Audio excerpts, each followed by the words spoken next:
What did I just say? There and when it was told. Listen to my question. Listen to my question.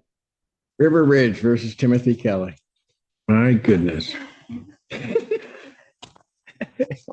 Take your appearances, please. Rachel Dornbush, Palace Law, 7301 on behalf of plaintiff. Your name, sir? I'm Tim Kelly, yes. All right. Sorry, Your Honor. No, not a problem. Ms. Dornbush, you guys can have a seat. Ms. Dornbush, it is indeed a pleasure seeing you actually in person and not in a little box on my screen. I was telling Mr. Pallets yesterday that my last appearance in your courtroom was the last day we had in-person proceedings before COVID. This Friday, March 13th, 2020, and we were in this courtroom because we had to Go back and forth. Yeah. Amazing. Yeah, so It's been a while. 7 months ago. Yes.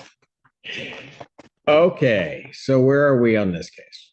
Your Honor, I think today is the date and time for, I think, a settlement conference. Yes. As of the last date, Your Honor, given plaintiff an opportunity to file a reply to Mr. Kelly's answer, which got done, setting forth deficiencies in the answer, what I would call admissions in his answer, citing additional grounds on which the plaintiff has to terminate Mr. Kelly. The most serious of which, Your Honor, is based on the revocation of Mr. Kelly's driver's license, which I believe occurred in 2022, and he's certainly been driving his car in the community over the last 2 years, and that violates Michigan statute and the lease and rules and regulations clearly state that a violation of Michigan statute or any other ordinance, local, state, or federal, is grounds for termination of the tenancy. So I don't know that there's a tribal issue in this case, Your Honor. For that reason, we would be asking for a judgment session today. Mr. Kelly. I can't hear a word she's saying. I'm sorry, Your Honor. Like 40% hearing, trying to get a hearing aid right now. This? No. Like this. Got it. Sorry. That's much better. Thank you. I was going to have you do it the other way. Sit here and laugh. Anyway, all right. Could you briefly surmise what you just said, Mr. Yes, Your Honor. Sorry. Your response, Mr. Kelly. Your Honor, none of that was brought up in the initial complaint back in July. So she hasn't brought up one thing that the original complaint stated. So, you know, I don't know where the laws come in as far as my license and everything, but Pardon? I say I don't know where the laws lie as far as I haven't researched anything in the Michigan state statute or the community guidelines that mentions anything about driver's license. No, that's because this is the first I've been accused of that. I mean, it's all the first time it was brought up, and that recently happened, and I don't own my car anymore. So, What recently happened? that my car was taken away or impounded, not impounded, repo. Go ahead, I'm sorry. If I may reply to that. Your Honor, our reply to defendant's answer does set forth the ongoing grounds listed in the original demand for possession, which Mr. Kelly failed to respond to several of those. In his answer, Your Honor, very vague responses to the complaint for possession. 1. 2, Mr. Kelly does not respond to the claims that he's part of the law and that he's been disturbing other residents and that he has verbally abused threat management and their personnel. Doesn't respond to that at all in the complaint or in his answer. He makes no statement in support of his claim of retaliatory eviction. The original demand for possession, Your Honor, does state that we would rely on those being specifically delineated, but it also indicates that it would rely on any other violations that he becomes aware of at the time that this demand was issued. Plaintiff was unaware of ongoing issues with Mr. Kelly not having a driver's license. And so now the plaintiff is aware of those, they are going to be relied upon in this case. I did respond to those as calling them false. I mean, there is one statement there. I didn't know if that should have been brought up with my answer or brought up in the trial. Negate those accusations properly. Because they don't stand up to the truth. None of them. So I did state that in the answer. Your Honor, the Michigan Court Rules MCR 2.111A require a clear and concise answer. The same rule, subsection D, requires the defendant to state the substance of the matter he's going to rely upon in defending the complaint filed against him. 2.111F requires defenses to be pleaded. It also indicates that allegations that aren't addressed are deemed as admitted. Because Mr. Kelly did not specifically, he doesn't make any specific statements at all regarding the claims against him. Again, a vague assertion that they're false, but how are they false? There is nothing in his answer to support his claim that these allegations are false. I did go through each step that they were claiming and disagreed with them. I mean, I thought that's what the answer was supposed to be as far as the state guidelines and the community guidelines. I didn't know I had to choose one. I thought that would be brought up in trial when I could bring evidence. No, sir. That's not how it works. If I just answered that these aren't true, each one, yes, I mean, I don't. Well, you have to specifically lay out what your answer is, not just some general denial of everything.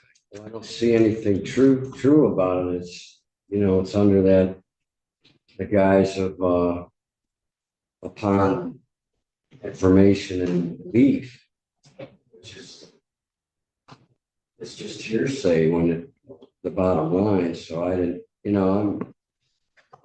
don't have a lawyer. I can't even afford a lawyer. So I'm trying to do it myself, Your Honor. But all that, I have phone numbers and all kinds of things that you can call if you want to verify my reputation as a decent human being. When did you stop driving? How long has it been since you haven't driven a vehicle? I'm getting my license back to the state for quite a while. I don't have any means to get to one. So you haven't been driving for how long? It's probably 2017. So you've not driven a vehicle since that time?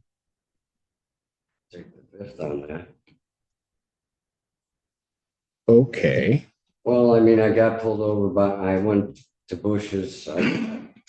It was for an emergency. I have a daughter at home, stays with me off and on. And as far as that goes, I Got pulled over in Saline. Yeah. I was driving that day just to go to Bush's In August. to get groceries. Yeah. In August, right? Yes, in August.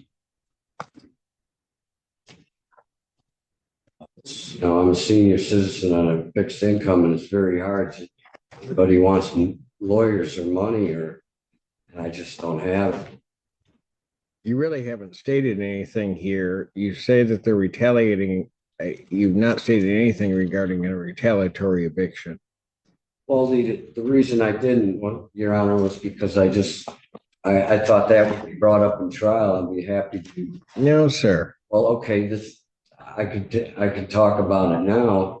I mean, That's not how this works, Mr. Kelly. What do you want me to go through each one, even though they're false claims? I mean, I don't know how to do anything else except deny that what they're saying is not true. And the retaliation came the day after Miss Smith and I got into a little scuff on the phone. And the next day I have a big thing on my door saying that I'm gonna be evicted. There's false allegations there that I can very easily prove wrong. One, I've never, ever threatened an employee or her in any way, Mr. Kelly, shape, or Mr. fashion. Kelly, Yes. if I set this for a trial and you lose, you're out in 10 days. You know I'm that. out in 10 days anyway, from what I understand. What? If I defaulted or you judge for the plaintiff or side with the plaintiff, I thought I had only had 10 days anyway. What? Is that true? Yeah, it's 10 days under the statute. Well, that's another reason that I feel I have to take it to trial. I mean, my outside of my house is perfect, but the inside needs a little work. And if I was going to sell it, I'd take a huge loss on that. If I had to get out in 10 days, find somewhere to live.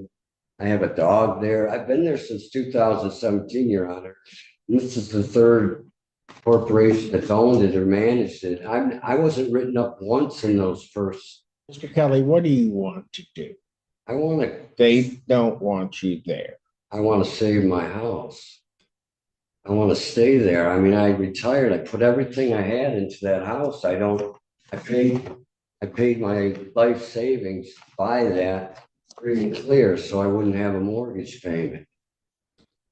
I mean, I was planning on dying in Saline, you know, I mean, there. And it's in a trust.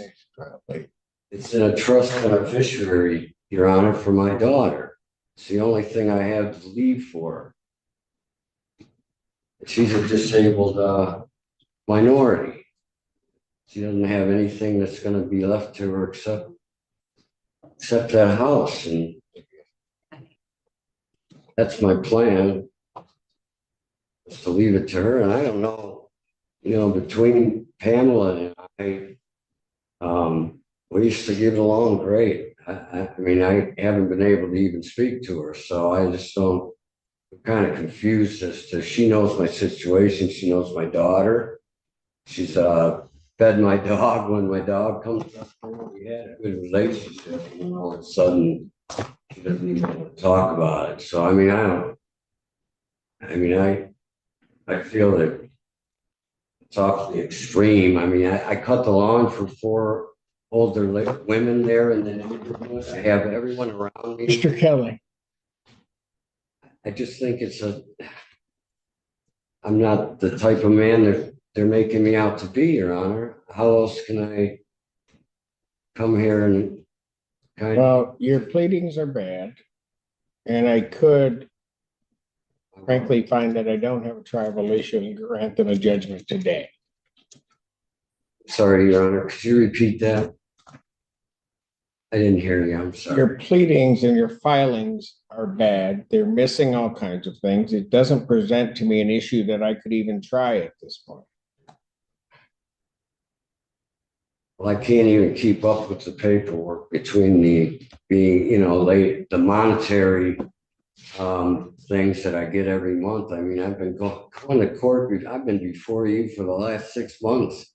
I mean, it's hard to keep up with all their paperwork. I apologize, but I didn't know that, you know, I can't afford a lawyer. I'm trying to do the best I can. I thought that I could, you know, I can bring you evidence of negating some of that stuff in trial. I didn't, you know, if you want me to answer that and give you I told you to answer before, and I don't have it. Actually, I told you, I think, twice. well, you do have it, Your Honor, because you found it at the last hearing. We took a recess because you didn't have it, but then the court clerk. That's not what I'm talking about. Oh, I'm sorry. Your answers is wholly deficient. Okay, I apologize. I was up all night. I don't know, really. I'm not an attorney, so I thought by just telling you that, I mean, I don't know how to answer some of those aren't accurate to the facts. So I didn't know if you wanted me to just state without any evidence to, you know, to negate their claims, I didn't think you needed me to just say, what went on there, because I couldn't bring you any proof of it. So I didn't know that. I can present evidence and all of that if you give me time. What would you present to this court, Mr. Kelly? Well, I could present the fact that the claims that that they filed are false. For instance, the car on the lawn, the threatening of the employees. I don't have all of them in front of me, but I could prove that those aren't true. And there's been other write-ups that through the. I suppose you have a photo. We do have a photo. It's his mother-in-law's car. It was towed last year after many months and notices that the car needed to be removed. My understanding, Mr. Kelly, please let me finish, is that when the tow company came out to remove it, he threatened the tow company. Now, I'm still trying That's to. a lie. That is a lie, and I can prove it wrong because I spoke to the Mayflower towing guy, and he denied that he ever said that. In fact, Ms. Smith said that he told her that Let him take a look. he told her that I pulled a gun. Yeah, what is this? The car? I'm not denying the car. I'm denying that the fact what they said. Mr. Kelly, you just gave me permission, Your Honor, for that car to be on the grass. She knew that it was my ex-wife's mother's car, and she just passed away, and she didn't have anywhere to put it. And I had it on my driveway, leaking a little oil, so I just moved it. Now I repaired that lawn, and it's a beautiful looking car if you saw it, but she was aware of it. Now, there was some controversy the day that it got towed, because I was asking her to please wait because my ex had called me, and she called. If she gave you permission, why would they have it towed? Because it took. Why would they have it towed? If what you said, Mr. Kelly, if it's true, that they gave you permission to have it there, why would they have it towed? It was, Your Honor, I could prove that it was. It does answer my question. It was towed because it had come to the point where it was on the lawn. It was there too long. And she said that she stamped the car. The car was there for a year, Your Honor, on that lawn for a year. And then she put a tag on the car, and that's when we started negotiating. And I called my ex and told her, you got to get this car out of here. They want it out, and it's going to be towed. That was when it came to that point. Mr. Kelly. But it was on the lawn for a year, Your Honor. Mr. Kelly. Yes. You told me 3 different things about this car.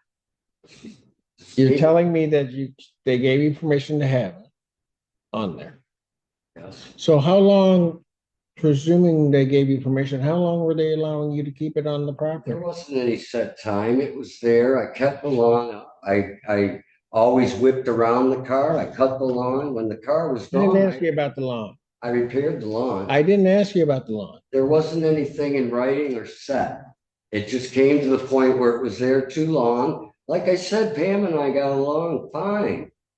And then it was getting to the point, look, that car has been on there, or the car has been sitting there for too long. It didn't have proper plates. And that's when they put a tag on it, and they gave me 10 days to get it out of there. And did you?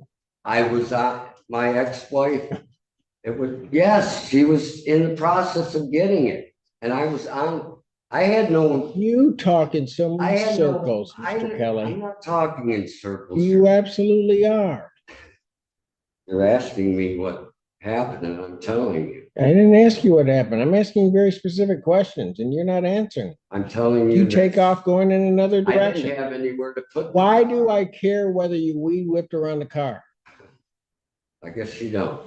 I don't. I didn't ask you that. Well, they're making it out like my property's a junk pile, and it isn't.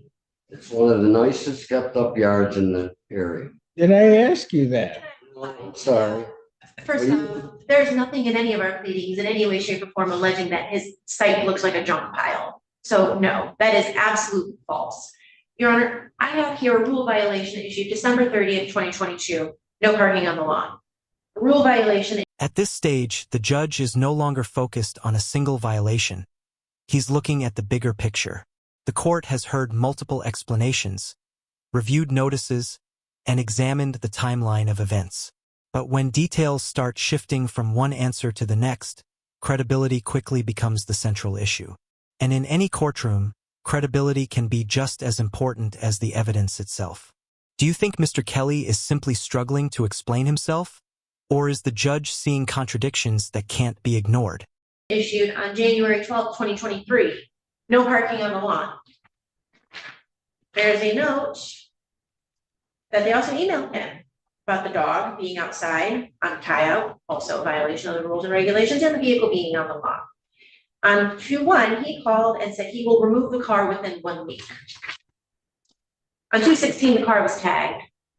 I don't know the exact date that it was towed offhand, Your Honor, but what day was it?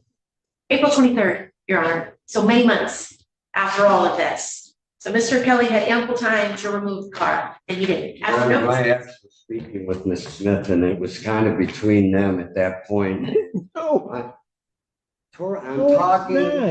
talking about the last. You can ask her. My ex talked to her. They were Mr. talking Kelly. back and forth. Her mother died here. Mr. Kelly, Yes. they told you to get the car off the lawn. They told you you were in violation. And I You did. did nothing. I did get it. It was towed. Who towed it? Mayflower Towing. Okay. At that point, Bad question. I said, You want to know what? I was trying to save This is why some money. Mr. Kelly, Yes. you're never going to overtalk me. I'm not trying. No, you are. Just seems like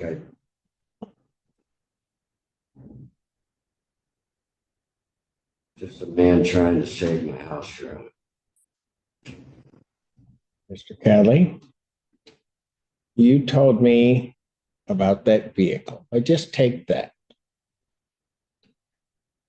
What they told me is what Mr. Ormbush laid out. You weren't telling me the truth. I am telling you the truth. No, you're not. Why would she give you permission to park on the lawn and then send you a notice that you're in violation? Because Honor, I can give you proof of when the car was there and when it was towed. Listen to my question. Listen to my question. Go ahead. Oh, no. Mr. Kelly, you better check that attitude right now. You better check it. I'm not trying. You better check it, Mr. Kelly. Oh, don't. Oh, I don't know Oh, what no. I'm doing wrong. Here's one thing that you've done wrong. Please tell me. Here's one thing that you've done wrong. What? I am not going to have that attitude coming from I you. don't. You need to figure out what you're doing. You have interrupted me throughout these entire proceedings. I'm not going to have it. Outside of the fact you've got a warrant for your arrest. I apologize. You got a warrant. I didn't know that. Yeah. It's from the driving while license suspended. So here's what we're going to do. Sorry. Just so happens the judge is in front of his next door. But right now you're going to go into custody. We're going to take you in. I'm going to go next door, talk to Judge Freshour, see what she wants me to do with you. Please, Your Honor, I have a gun. I need to wait. What did I just say? I just checked with the court about a warrant. Court's going to stay in a brief recess. I'll be right back. Your Honor, we don't mind coming back at 1 if Your Honor wants to do that, but I mean, if it's for the purpose of doing a bench trial, we don't have all of our witnesses that. Right, and I think I'm going to do a bench trial, let him bring what he wants in and do that. Get our witnesses All together. right. So the October 30th, 2024 at 9. Well, So what you want me to do is you want me to take the chance of putting you on a scram tether, allowing you to get behind the wheel of a car, maybe having drank, Your Honor. and hurt or kill somebody. Good afternoon, Your Honor. Sam Bernstein with and on behalf of Ms. Wesley.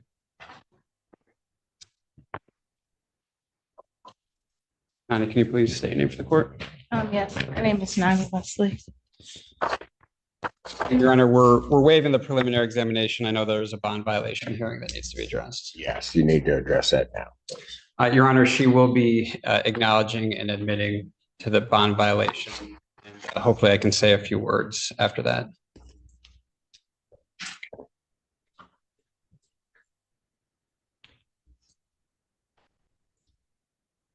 Go ahead. Your Honor, I did submit some documents to the court. Hopefully Your Honor has had a chance to review those. She's been treating with the Home of New Vision since about April of this year, and she attends AA meetings pretty regularly. Nevertheless, this is When did you send documents? yesterday, Your Honor. Okay, go ahead. That looks like one of them. She's been treating with Home of New Vision since April. She's going to AA quite a bit. It is a struggle, though, Your Honor, and she admits the struggle. She has gone back to Home of New Vision. She has spoken with them. She's told them about what's going on. They're giving her some things to do to redouble her efforts. I'll just give Your Honor a minute to read if you'd like.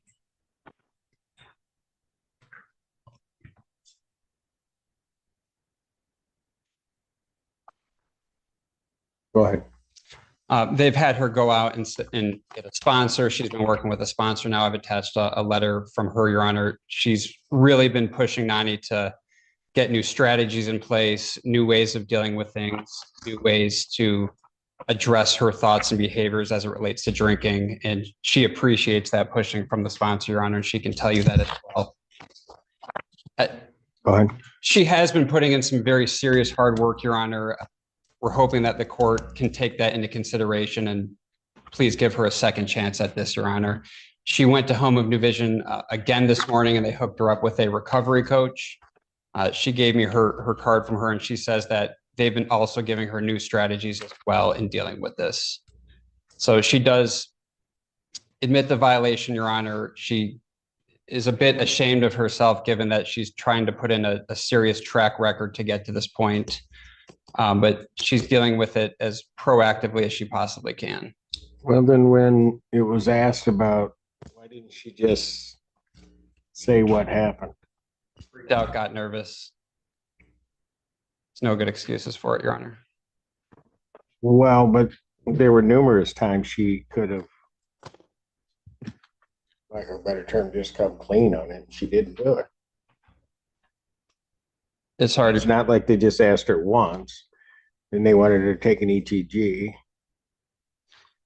And she sat there and skirted around all of that. She got scared, Your Honor.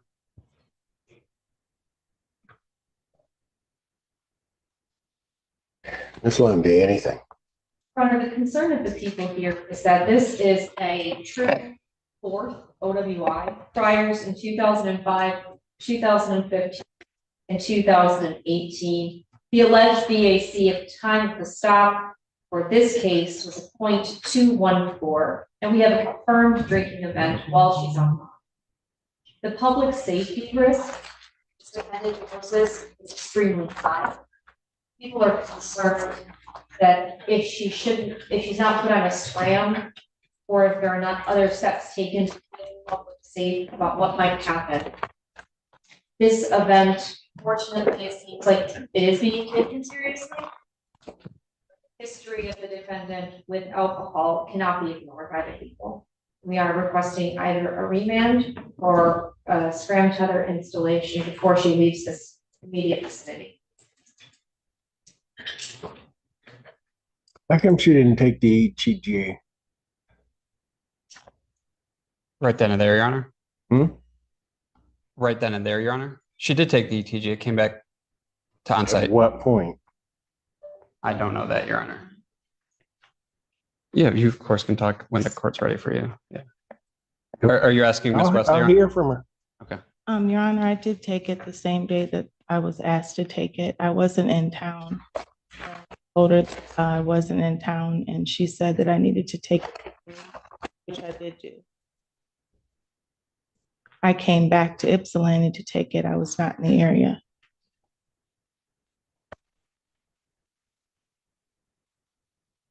I guess my question, you took it on what day? The same day that she requested the 3rd. Why didn't you tell her you did? I did tell her, Your Honor. When? I told her, What? Okay, let me ask this. Why was your story changing? I was nervous when she called me, and I told her that I wasn't in the area right away. And she said, well, where are you? And I said, I'm out of the area, I'm up north. And she said, well, your device isn't up north, it's in Detroit. And I told her that I would come back if she needed me to. And she said, well, I can give you some places where you were at to test. And I said, I will try to make it back so I can do so. And I did do that. I did it the same day she asked me to. Your Honor, if I may, the report that I received does indicate the testing was done on-site, not community corrections.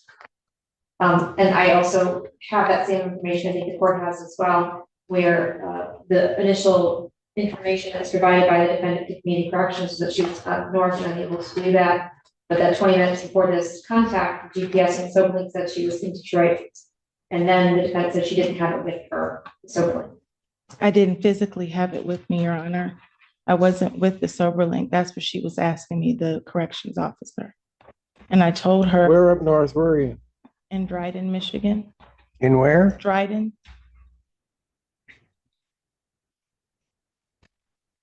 So, Your Honor, I mean, bottom line, she did come back to do the ETG, knowing that it would be positive and knowing that this court would take that into account.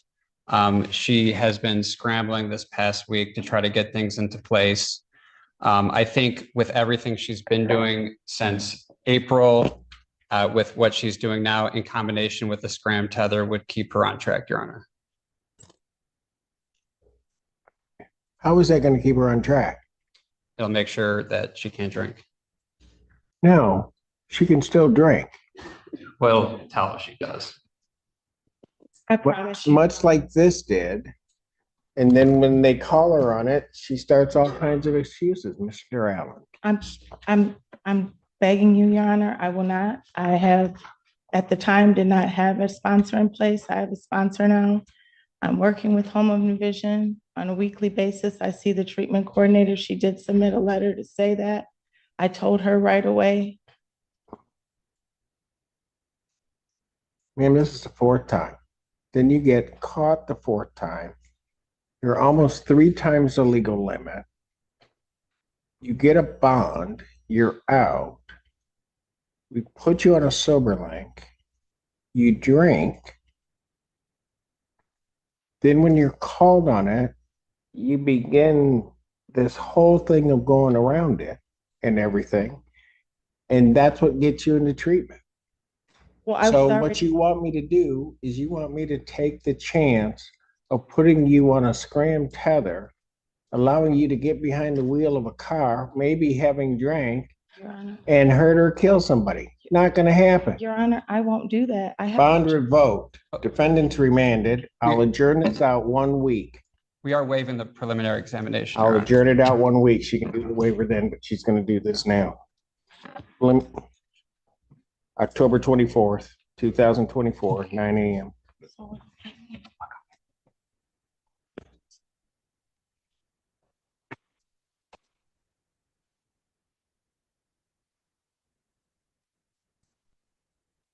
And just like that, the court reaches its decision.